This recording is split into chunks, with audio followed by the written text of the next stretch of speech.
Perfect. I won't do a lengthy introduction because he's capable of introducing himself. This is Gifford Baugh, who works right downstairs for Alliance Title and has been one of our on the very, very short list of go-to title companies for decades now. And somebody who I respect in terms of understanding these complex issues like this one that the technical details and all of that for this new reporting requirement. So without any further ado, I'll just turn it over to you and let you kind of run the thing. If you look in the chat, there should be the handouts, both kind of gifts agenda and then a fact sheet from First American Title on kind of the highlights of this. And then Dick knows more about it than all of us put together, so I'll shut up. Appreciate it. If you have questions, just shout them out. I think the big thing that all the agents that I talk to right now just aren't ready for what's coming. They just don't know, they've seen a little bit of blurb or we are sent out an email or the big thing is question I get is, what is FinCEN? Why are they doing it? They're really tasked with trying to stop money laundering in the entire United States. They've been around for, over 10 years. They've been working on protecting, combating money laundering with real estate in California and Florida and New York for the last 10 years. But this new order is really a huge expansion on what they've been doing in those places, because now it affects all 50 states and it affects a lot more transactions with a lot more details than they have ever been doing in the past. And so number two is really what you want to focus on in terms of how will this affect you or affect your clients. So if you look on there, if these three criteria are in place, then you're going to have a transaction that is reportable. And by I say reportable, it's going to be the title company's job that's to report it. And so really you're looking for three things. Number one is a residential property. And then that includes vacant land. So if you have vacant land that Visionary Homes is buying a field, most likely that's going to be a reportable transaction because you know what the intent is with that land. And so the intent is going to be for residential property. They're not a builder or building company is not buying property to farm it. And so most likely that's going to turn into a reportable transaction. So, and is it just intent there? Just intent. So if I buy 10 acres up in Idaho that I may someday build my forever home on, it's still ground and I'm going to run some cattle on it. It's going to be a gray area, and the title company is going to look at it and say, well, is it perfect? Is someone going to build a home on it? Well, the intent there, and really, is it zoned? What's the zoning? Is it only zoned ag, or is there a residential component of that zoning? If there's a residential component of that zoning, it's going to check the box. It's in a subdivision. If it's stubbed, it's pretty clear, right? Yeah. So, and you have people who have property that they have, 20 acres and 19 acres is zoned agricultural greenbelt, and an acre is zoned residential for the house. Well, that residential piece is going to make the whole part be reportable. So one is a residential property. So if you're dealing with a transaction and it's commercial, then you don't have to worry about it. Or 5 units or more, right? If residential apartments, yeah. Yeah. So if if it's commercial or 5 units or more, that's not going to be something that falls in here. Which, are they going to change that? I'm pretty sure they'll expand this out to commercial. I don't know why they wouldn't. But for right now, it's residential. And 2 is someone buying it with cash, or are they using a financing vehicle that is not a reportable entity like a bank, Guild Mortgage, Green Lending, a mortgage broker that has an MLS number, those people all have to report to the government anyway. So that's not a reportable transaction. So any licensed NMLS originator If they're running it through is an exception. their entity. So, you have people that are loan officers that have an NMLS number and they're so-and-so mortgage. Mhm. And then, Let's say diversified, right? but they also have a pool of money that they do on their own. Right. That they have an MLS number, but they're not managing that for the company. This is for hard money or private money. So how do we know that? If a licensed mortgage lender lends us private money, if how they're do we running, know whether or not that's going to be? I think for a title company, it's going to be, is it running through Guild Mortgage, Beam Lending, some such lending company, or is it running through, such and so and so? Yeah, is it? If it looks and feels like a bank, then it'll probably not be something that ticks our radar. But if it doesn't, they're sending out their own docs, it's not coming like a doc set like you see from banks. Like if it looks like private financing, it's probably private financing.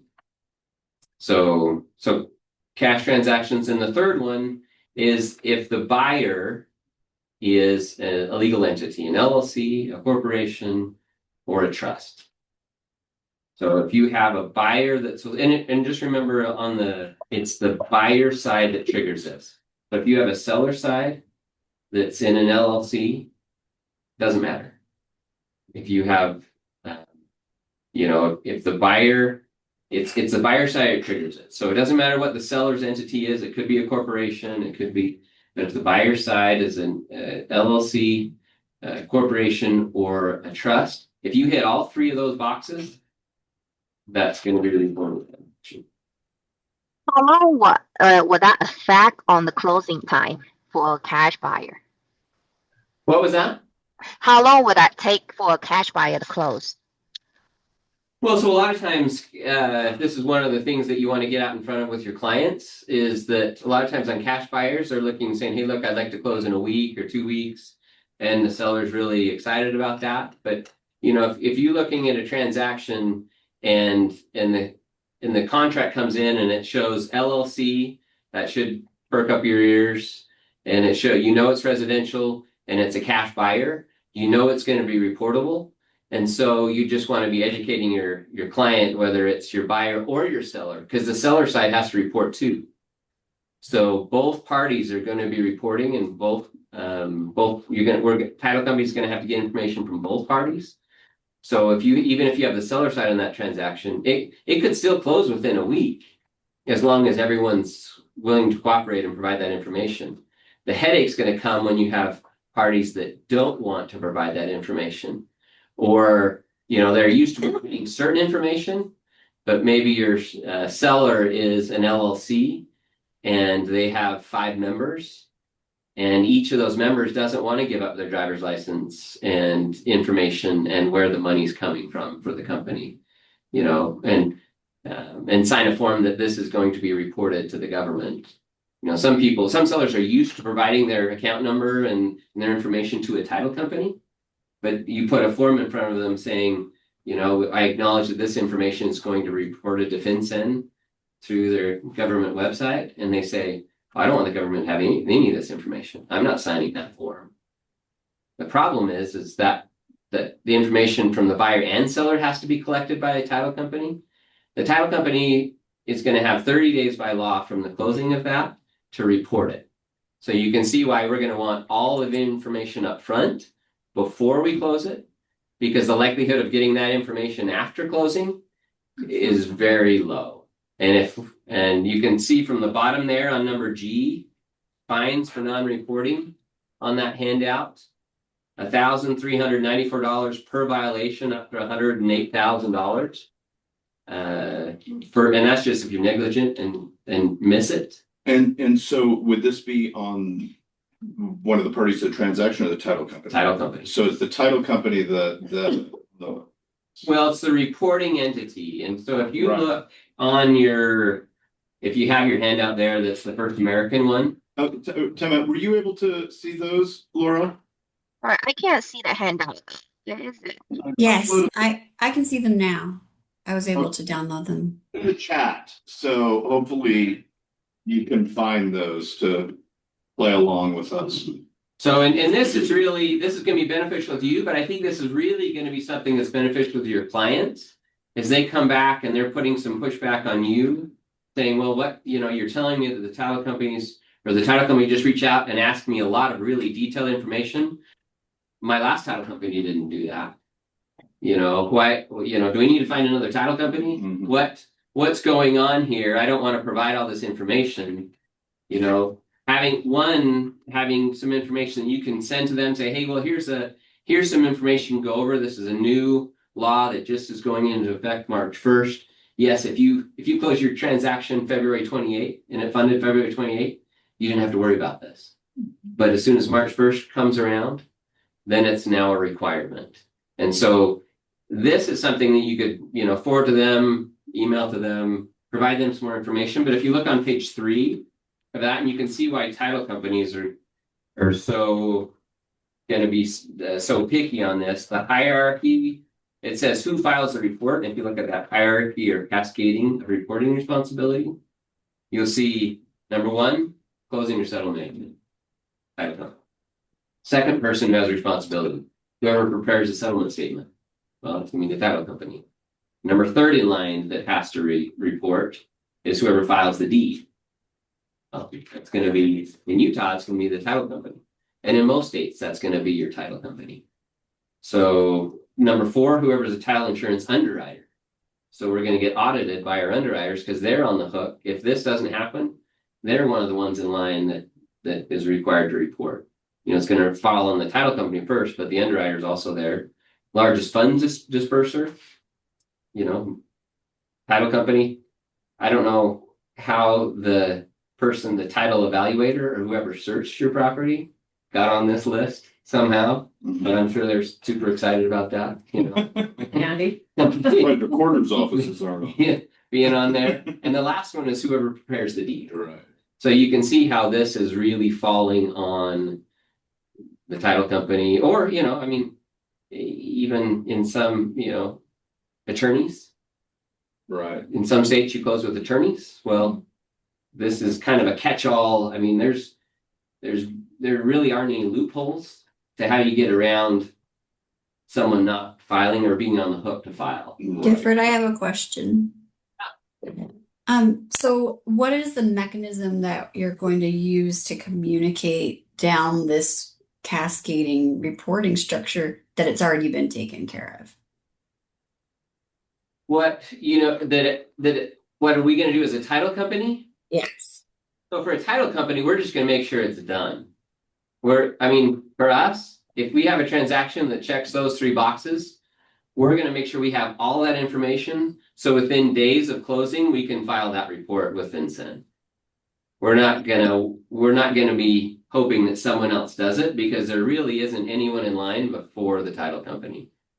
Right. And so I guess what I'm asking is there an additional form or something that gets sent out to anyone lower than you on the cascading list that says we took care of this? You don't need to stress about it? Or is it just going to be we just assume it's done?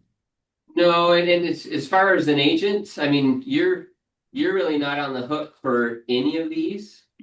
And so, it's going to get done. Don't prepare deeds for cash buyers. Yeah. Yeah, I won't be doing that. I just was curious to see if you were deciding on some sort of mechanism to let the people know as they go down the list that it's already been taken care of. So you have multiple filings or questions about whether or not it got done. On this list is going to be us as the title company. We're going to coordinate with, and it's going to be the buyer side title company that's responsible to file because the buyer side is what triggers this.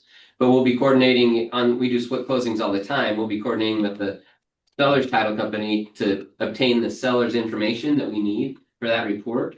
And we're really not going to be able to record until we have all that information because we can't just hope that the other title company collected what we need. We're gonna have to get that from them, look at it, make sure it's everything we need. And they're gonna be doing the same thing. They're gonna be collecting that because on the buyer side for theirs, they're gonna be responsible to file. And so I think as an agent, you can just assume it's going to get done. How it affects you as an agent, I really think is educating your clients up front. Because you know how it was when you had multiple offer scenarios and you had a buyer come to you and say, hey, look, I'd like to buy this property.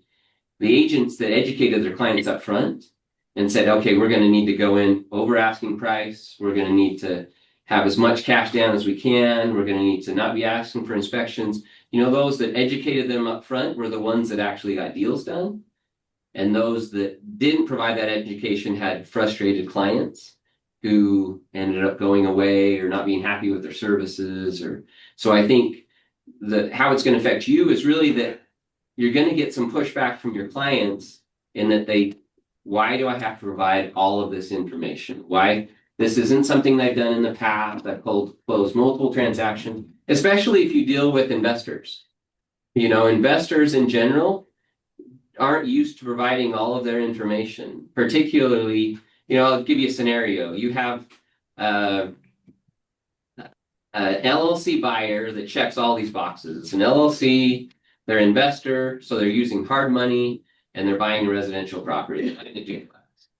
And this is something they do all the time. Question exactly. That they're used to doing it. And so they're coming to you and saying, look, you know, I've been working with Tracy in the past, I want to do another one.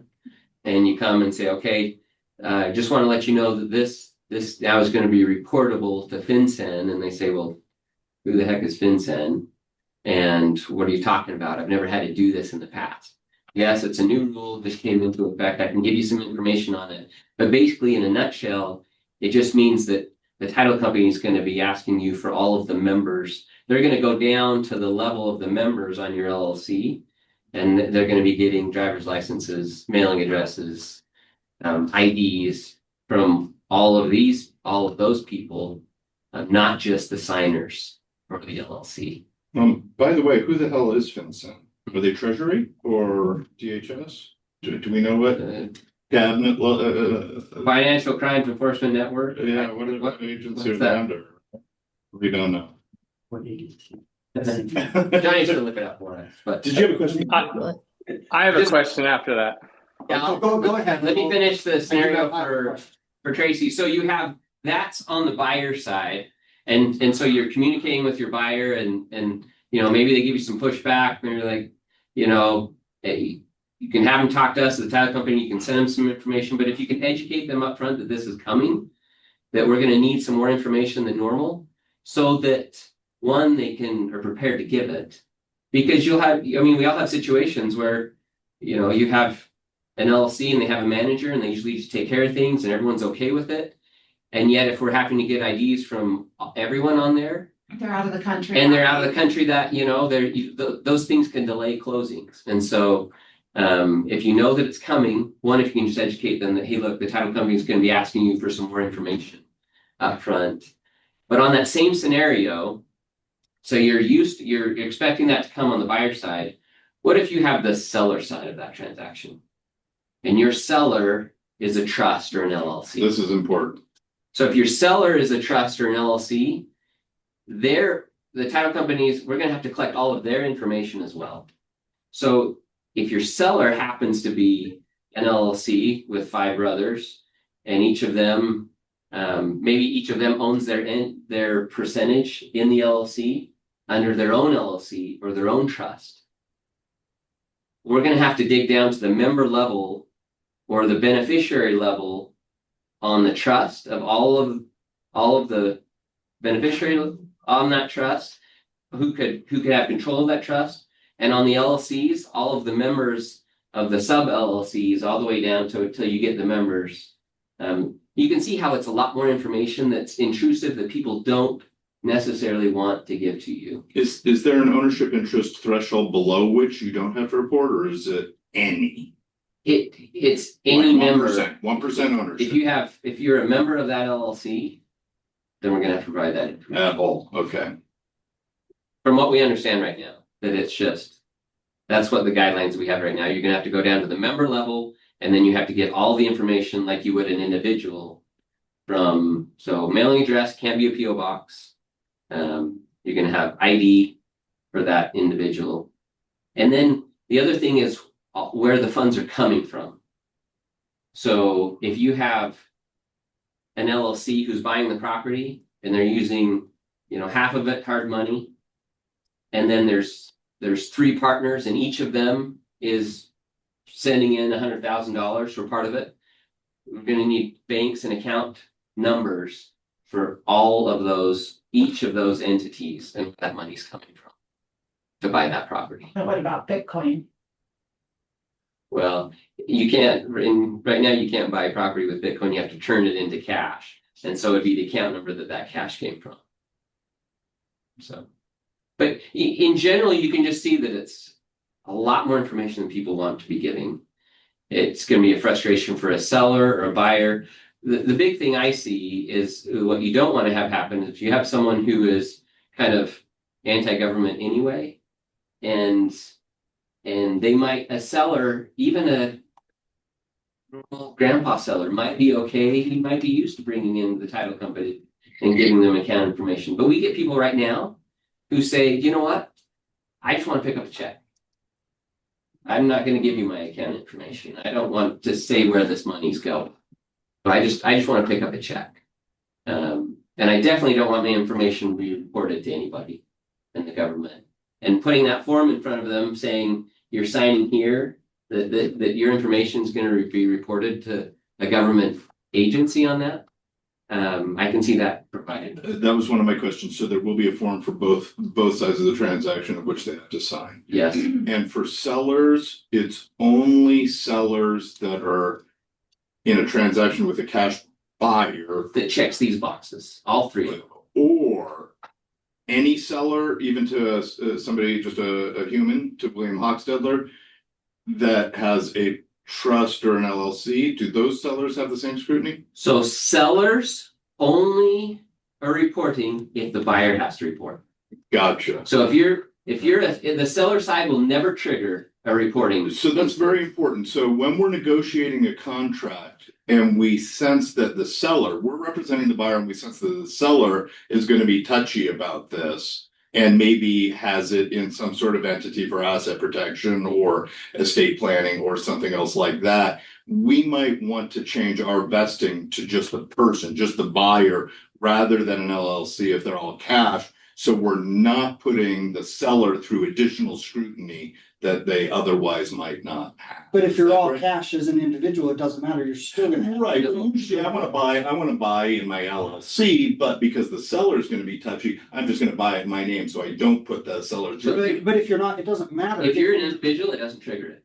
If you're paying cash. Correct. It has to have all 3 of those boxes. Basically, Oh, I think thought social if you security were paying number, cash. No. right? If there's a social, To trigger all 3 of those, you have to be buying in an LLC or And- buying it in a trust. Oh, okay. So on your contract, the first thing that should trigger you is if you see a contract come over and the buyer is an LLC or a trust, right away you have your potential for a reporting instance just went way up. Now, does that matter? Is it going to kill your deal? No, you can buy it in an LLC. All parties just need to know up front and be educated that, hey, there's going to be that information is going to be reported to a government entity, and buyer and seller.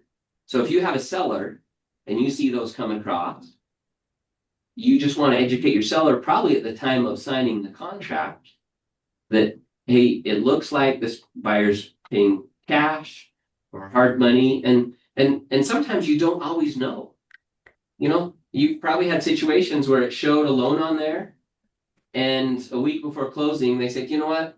This is just too difficult. We're not going to get a loan.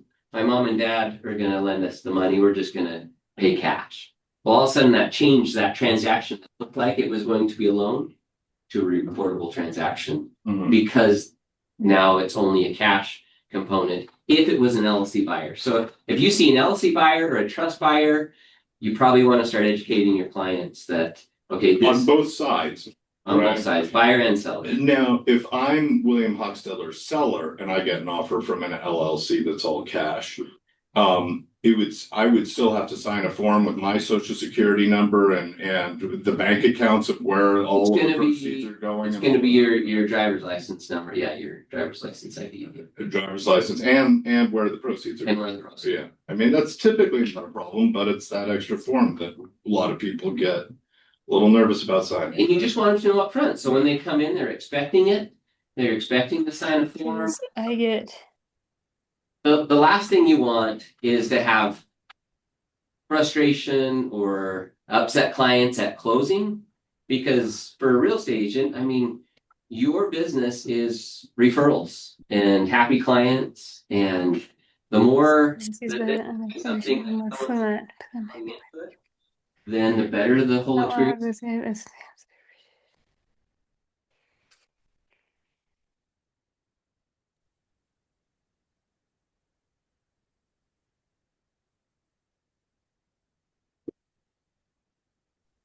Someone muted the conference room mic. I can't hear anymore.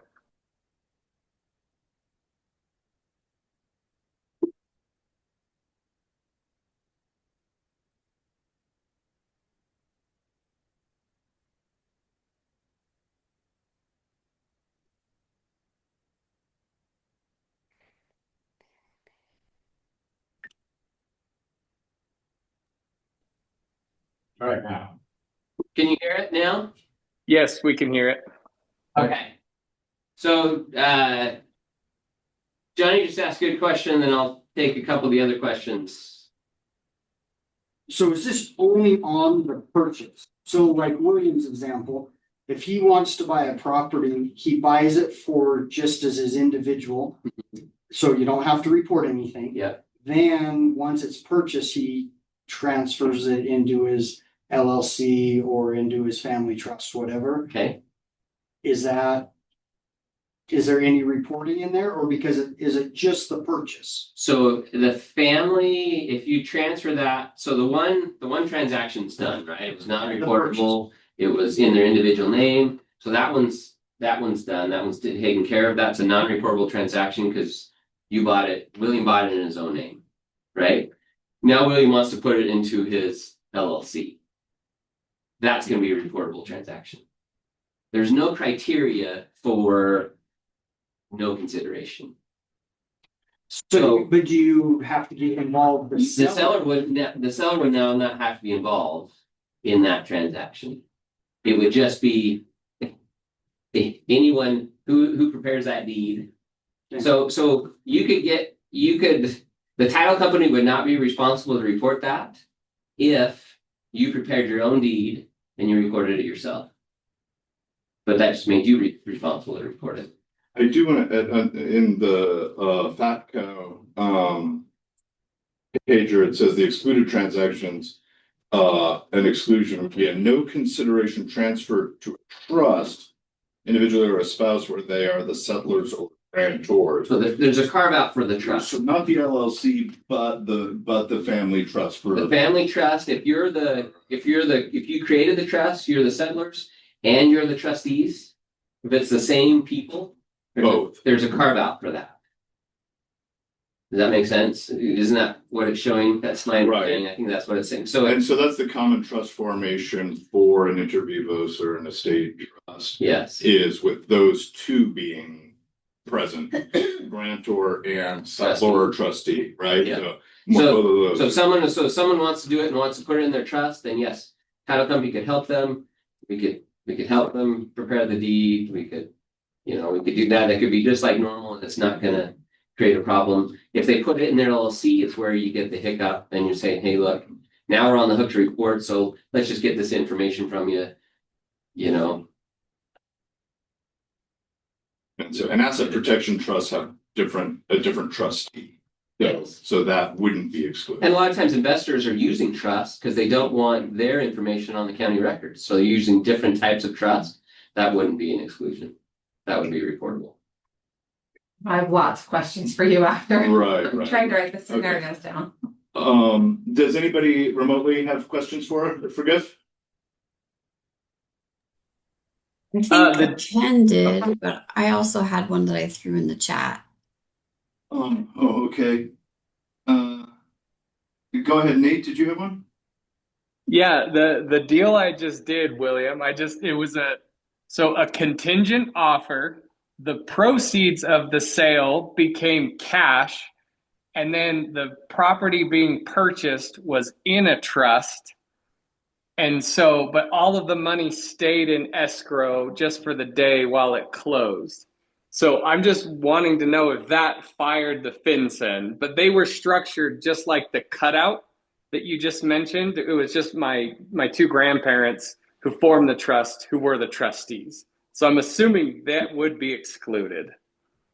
So if they're buying it for a title company, if they're buying it in the name of the trust, They were just selling it. So the buyer came with all cash from the proceeds of their sale, but the sale was in the trust. And the buyer was an individual, right? It wasn't an LLC or a trust? Correct. So therefore it's excluded. It didn't mark all three, right? Yes, it has to mark all three. And it's really, you're only looking at the buyer to see if it triggers it. If the buyer is an LLC or a trust, the buyer is residential, and the buyer is doing cash or hard money or seller financing. That's another one we haven't really talked a whole lot about. Seller financing would trigger it as well because it's not going through an institutional bank on that. But so if a buyer side has to trigger all three things to be reportable. So if you have or in a trust or those type of things, it's not going to trigger it unless the buyer side triggers it. Okay, and then lastly, did you say, like it's triggered? What do you think it takes work-wise for the title company to finish this? Like, how much lead time should I tell Gifford, hey, we got this? I know as much as possible, but like, what do you think it's going to take to get that done on your side? I mean, for us, if people are willing to give us, their LLC information up front, the hard, if it's a Utah LLC, we can look it up online and we can find out how the articles are filed and who the members are, and so we can ask for that information. The time that's going to take us is going to be those people providing that information. So if you have people that don't want to provide the information or are slow to provide the information, then it's just going to take as long as it takes to get that information. So, can they give us all the information within a day? Yeah, they could get all the information and have it. It's the people I got my brothers in, got deployed to Germany, and we don't really have communication with him because he's in an active deployment. So be particularly careful with multi-member LLCs that are manager managed, and the manager's used to signing for everything, but we've got to go find the far-flung other members of the LLC and get them to sign. We've seen families and family trusts like that where there's a far-flung sibling or something that doesn't care anything about this, and they can be kind of hard to track down. That's going to be the same type of thing. So the big takeaway, everyone, is the buyer triggers this. The cash buyer, what that buyer looks like. This will be come out immediately when we ask to have a PR done, right? The title companies, hopefully they're on this. They say, whoa, your buyer is an entity and this looks like an all cash deal. Are you aware? Are you ready for this, right? So that should happen almost immediately about going under contract, that this flag should come up if you've got a title company that's on the ball. And really for you as an agent, as soon as you see that contract, as soon as you see the contract come over for your client and you see LLC as a buyer, that should be your first trigger. Or a trust as a buyer. Or a trust as a buyer. Hey, this is something I need to look at. Now I'm starting to look at the other, if it's residential or not. So really your top two boxes, once this is an LLC, could be checked already. And then, okay, is this a cash one? And sometimes from that Repsy, they fill it out. But a lot of those, they don't fill it out. They put the purchase price on the top. They put the purchase price on the bottom. Then maybe they put the earnest money in there, but they don't fill out any of the section on, where's the money coming from? Is it going to be a loan? Is it going to be, so that would cue an initial question to the other agent. Hey, this looks like it might be a reportable transaction here with FinCEN. Is the buyer paying cash? Are they getting hard? Where are their funds coming from? And so really quickly, before you even sign the contract, you could know on your side, buyer or seller, whether this is going to be something that, That's probably gonna be broken out, with a lot more specificity in the next revision, the rep sheet that they're working on is that other and those sorts of things, they're gonna hold the buyer a little bit more accountable in their source of funding anyway. So we know what triggers this. Laura's question, was, what does FinCEN do with this information? Do they have any authority to block a transaction? Can they come in and say, whoa, hold this transaction? Probably not, because this is due 30 days. This is reported closing. after. So this is back looking. Mhm. So their only mechanism is to fine the reporting agency, right? And then if they suspect money laundering, I assume that they can go after the perpetrator directly, right? They have the information to go after the people. Right. Does that answer your question, Laura? Yeah, it answers the first question. I guess the other one, I mean, this would be an issue if we were worried that our clients were money laundering or maybe weren't representing themselves properly, which would be a problem anyway. But I Right. do think that there, like Gifford kind of mentioned, that there are oftentimes sellers in our valley or buyers in our valley that would be like, well, what are they going to do with this info? I'm not sure I'm comfortable sharing all this information. I don't want to do it. I'm not going to do it. Then what is it that we need to tell them at that point? Like if they don't report it, then we can't finish the transaction. Is that what we need to tell them? I mean, you can just blame blame the government. Stay professional. Blame the title company, blame the government. It's a new requirement. The title companies, no matter what title company you are, Mhm. the title companies are required to report it. And so under this new law, the information will have to be collected before the transaction can close. So if they know that it's going to be a requirement of closing, the choice is always theirs, right? They can say, well, do you know what? I'm not going to sell my property to an LLC buyer. I'm not in that contract. If they want to buy it in their own names, that's great. But if not, they have the choice on the contract to accept the offer or not.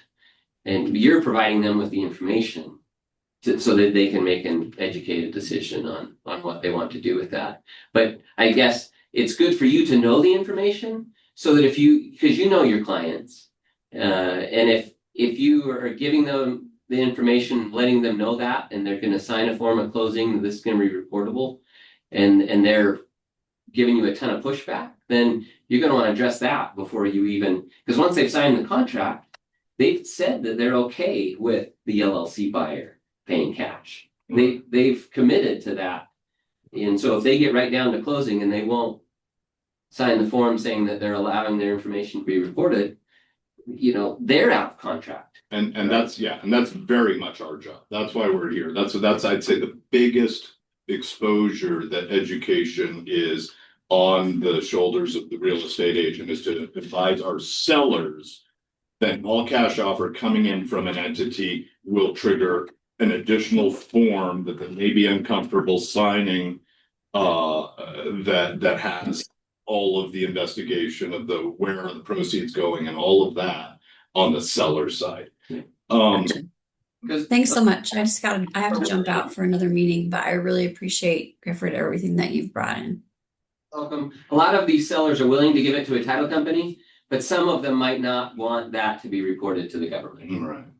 And if you think about it, we've got to present the title company with some form of identification for the notary. We've got to give them some bank account information because we want the proceeds wired. We're giving the title company this information in bits and pieces anyway to facilitate us getting paid, right? But what's very different is we're not signing a form saying the federal government can have this all on one piece of paper that goes into a database somewhere that the Doge can plug their servers into and download for whatever reason, right? That's Giff and I aren't going to go into conspiracy, but Okay, so I do have a couple of concerns.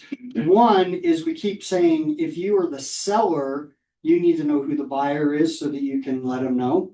Well, our REPC says this is non-transferable, like it's a non-assignable, except if it's a family trust or an LLC with that person. Right. So somebody could submit you an offer that you could accept thinking it's an individual. And then down the road, they can say, oh, the LLC is gonna be a buyer or our family trust is gonna be a buyer. So right now, we keep saying, oh, we just need to, if your sellers aren't comfortable with it, don't sell to an LLC. But the way our contract is written, somebody can submit an offer as a private individual and then change their mind and do it as an Right, so LLC. section 19 allows So- for signability to. If your seller's concerned about that, maybe you need to put in an addendum that it has to be in the buyer's name or something. Because that's the only thing that we can't really educate our sellers if the buyer changes the entity during the process after we're on contract. And contractual wise, they can do that. See, from a buyer's standpoint, though, it's as a buyer's agent, it's in your best interest to know that. Because if it does get swapped over to a trust or an LLC, then your dates are wrong. Because the title company will not close these, right? If that paperwork's not filled out. We just have to have all the information. So if you can't get the information. But let's say the buyer doesn't, buyer takes care of everything, then they show up to closing and the seller's like, whoa. Yeah. Right, this is absolutely, I think But that's the seller's gonna be notified by the title company at that point, because the title company has to. only when they show up to close, because section 19 allows for vesting within an But the LLC. title company needs to have questions answered by the seller, so if the buyer all of a sudden changes it, then the buyer's got to fill the form out, the title company's gonna send that to the seller as well. So what do I do, Change it. cancel the contract that is legally binding on me? I mean, it's legally binding for them to switch. You might know, but you can't back out of the deal. You can't say, I'm not gonna sell to an LLC. I'm not. No, but the point of it is, though, is when Could delay. It's exactly. So either it's gonna get taken care of in time and be okay.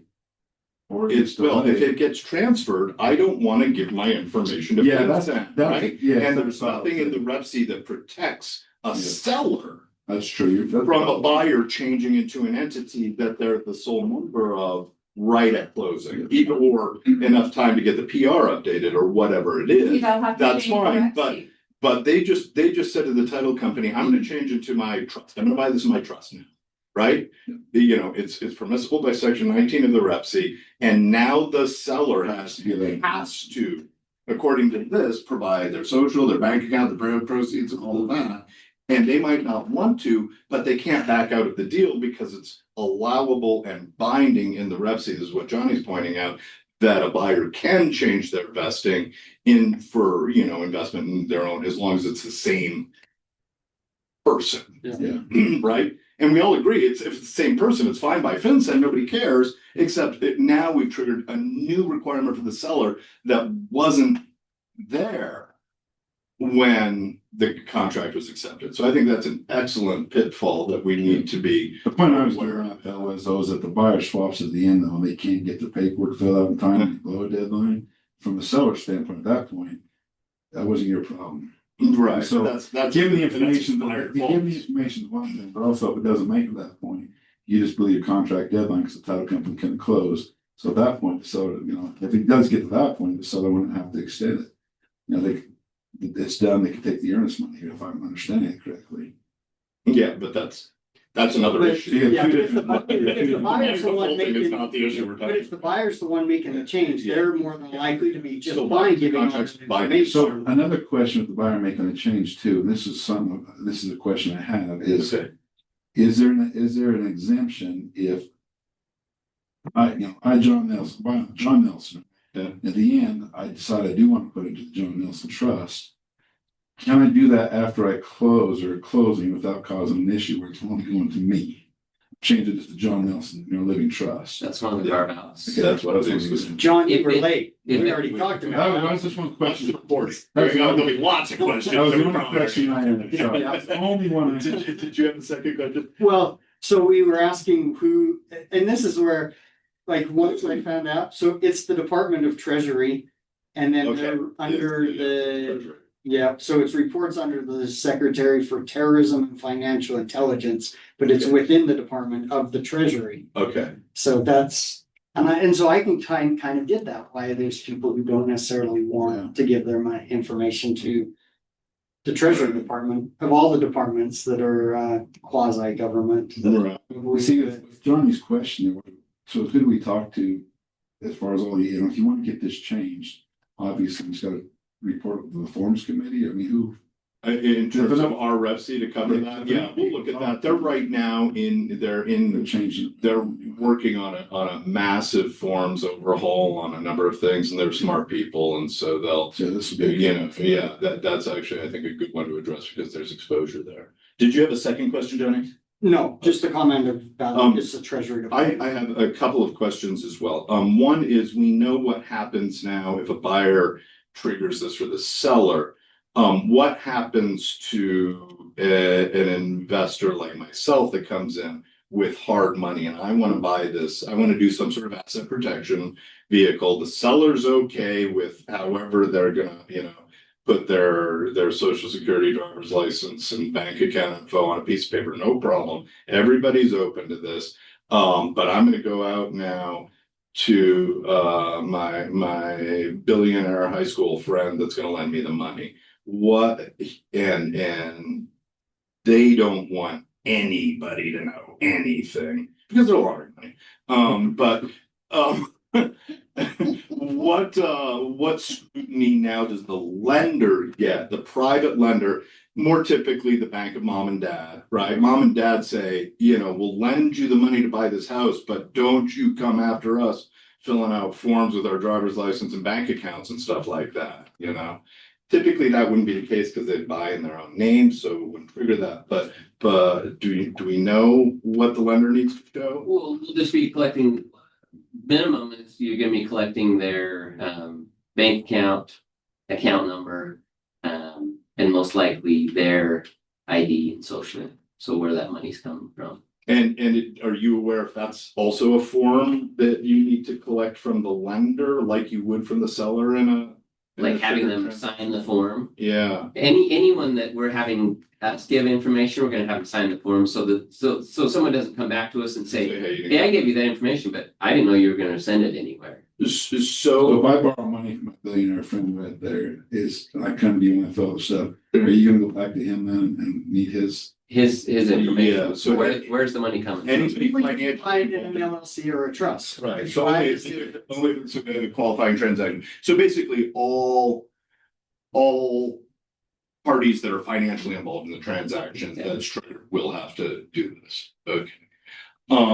Let's talk about another thing that we should be preparing our clients for is, what are you hearing? What are you as Alliance doing in terms of additional fees for the doc prep and all of that and the extra work that's going on? How does that look like? Yeah, so if it's a reportable transaction, it'll be an extra $100 to the buyers, whoever's the buyer side is. And so the buyer will pay for it because the buyer's paying for it. Now, is that $100 going to cover the work that's going to be needed to get to take care of that? It's not going to. We're hearing, other places are doing a lot more. Our underwriters are providing, options that are a little bit more, $120 range. We're just feeling like your clients are going to be more comfortable providing information to the title company, who they're already being directed to by the agents, than having them being directed to a separate third party that they can't walk in the door and meet the people, right. and having a third party entity reach out and be asking for that information. Currently, do both parties sign an IRS form at closing, or just sellers? Just sellers. You have a reporting. We may report this transaction to the IRS, right? That's just sellers. Well, ours get signed, buyers and sellers, depending. They might sign the other one with their side. Each might sign it with their own title company. Right. But so with the title company as well, it's another form that you're signing with the government. It's additional at closing, which is way better than getting onto a third party website or whatever and doing some compliance thing, and they start asking you and your social security numbers and bank info. So for us, that's the way we're going to do it. Other title companies will do it differently. I've talked to title companies. A friend that runs a title company down in Salt Lake. They're only doing it through the third party. They're not going to collect any of that information themselves. They're going to direct everyone to a third party entity that's going to collect the information. They just won't close it until the third party's told them that they have the information. So, I think you'll see it'll be different depending on where you're at. I've heard through some of these times that it's come up in various presentations and meetings at CE, that their title company is talking about charging $500 for this. So if you've got a buyer, investor, or whatever that's buying in an entity for this, make sure you're calling the title company right off the bat. And obviously sellers get to choose title companies typically in cash transactions. Is everybody aware of that? Gift, you want to just say a note about why on a the division of the Department of Insurance, they require that if there's only whoever's issuing a policy is the one that can handle the funds. So if on a cash transaction, there's only one policy being issued, and that's the owner's policy. And so because the owner's policy is being issued, now the buyer can pick the company. I mean, the buyer can write in the contract, I want it to close with Alliance Title, and if everyone signs it and agrees to it, then all parties sign at that place. But only one title company is going to be involved because there's only one policy being issued. We usually split closings all the time because there's two policies issued. The owner's policy is being issued, ensuring the buyer has clear title. And when the buyer goes get their loan, their lender requires a lender's policy. So the buyer can close at one place because there's a policy being issued and they can handle the lender's funds on that. The owner's policy being issued so that you can have the seller close at a different title company because each is issuing a policy. But if only one policy is being issued, it's only the owner's policy, both parties are going to have to close at the same place. And so we often see that cash buyers are kind of forced because they can't negotiate their way out of it to close at the seller's title company, which may have a different fee structure. So if you're representing a buyer that wants to buy in an entity, you're coming to the table now. Used to be cash is king, right? And now you're coming in with a lot of baggage, right? And if for savvy sellers, which we should have, it's our job to make our sellers savvy to this. These cash buyers coming in as entities are bringing a lot of scrutiny, a lot of potentially additional costs and other issues into the transaction. So we should be aware of that, including title company fees, which could be, if Alliance is charging 100 and some, Wasatch Front, company, which has higher closing fees as well, settlement fees as well, like triple, there could be a $600 or $700 difference in closing that one, obviously is going to have to be. So you're saying you're charging the buyers the $100 fee, but you're still having to get that information from the sellers. So it could be burdensome and depending on where it closes, expensive. Any final questions? We're kind of coming up on our hour here. Anything else for Giff while we've got them? Well, I have a question about, because I'm with Champlin and we do a lot of cash buyers. So I feel like my plan of action is going to be, I'm going to have a form that I present to everybody just as I'm giving them their information that says, hey, if you're planning on using a trust, this is the information I need. Because a lot of them are also unrepresented. So that would be appropriate, correct? Just to say. Yeah. So probably you'd want them to encourage them. Most of them buy in their own names, right? It's probably 30% have a trust. So that's going to be, I would suggest right off the bat, a conversation that you're going to want to have with Champlin of how much disclosure you're prepared to give. And if that's like, well, this is part of the terrain and we're just going to have to do this. This is a cost of doing business, is having this, you control where it closes and all of that and get a relationship with the title company and have that stuff on file. And then I wouldn't think you care very much, right? Yeah. Right. Could be disclosed for sure, but as long as Champlin doesn't have any problems with that extra declarations thing for the title company. And the title company could have it and they could keep it and just use the same stuff over and over again. Has anything changed? Yeah, it's an additional doc prep, and charge that the title company is going to charge the buyer. So having a little one pager saying, hey, you're all cash, you're buying an entity, just be advised. And, take one of these handouts that gets kind of, Yeah. Okay. All right. That's all. Thank you. Appreciate working with all of you. I better slip out to a closing, but if you have other questions, you can shoot them to me or. Perfect. We'll see how it goes, just like everything, right? Yeah. Feels a little bit like 2 years ago when we had our commission change, right? We won't know anything until about 6 months from now, and then we'll probably fall into some comfortable, way of dealing with it. Thank you again so much, Gibbs. It's been illuminating. Words to the wise, anybody, that needs to do some title shuffling, get stuff in LLCs, asset protection. If you got clients that are thinking this might be a good opportunity to call some of your investor sellers and make sure that their liability protection and asset protection is buttoned up, and to get some stuff shuffled around before March 1st, because they'll save a grief. Okay, thank you. Thanks so much, Thanks, guys. Kevin. Oh, well, And thanks so much, everybody, for joining us remotely. We'll have this available for recording and send it all out. I'm going to stop the recording now.